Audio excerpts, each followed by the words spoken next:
దొరబాబులా ఉన్నాడు. Yo my friends, నా కూతురు ఎంగేజ్మెంట్ కోసం బెల్జియం నుంచి ప్లాటినం డైమండ్ రింగ్స్ తెప్పించాను. You know how much it costs? 1,50,00,000. 1,50,00,000. Thank you so much, Dad. Thank you so much. I love you, my daughter. నీకోసం ఏమైనా చేస్తానే.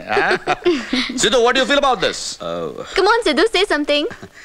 కూతురు కళల్లో సంతోషం చూడడానికి కోట్లు ఖర్చు పెట్టే మీ డాడీని చూస్తుంటే చాలా ఆనందంగా ఉంది. కానీ కొడుకు జీవితంలో జరుగుతున్న మొట్టమొదటి శుభకార్యం చూడడానికి నా తండ్రి ఇక్కడ లేనందుకు బాధగా ఉంది.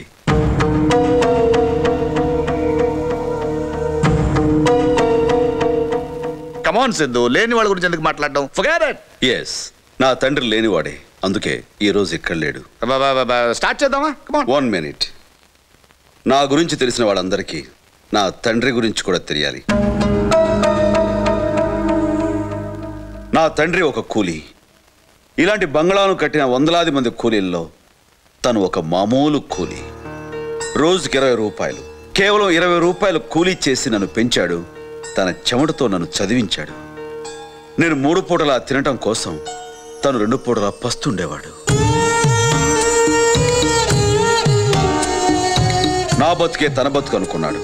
నా భవిష్యత్తే తన భవిష్యత్తు అనుకున్నాడే తప్ప తనకంటూ ఓ జీవితం ఉందన్న సంగతే మర్చిపోయాడు.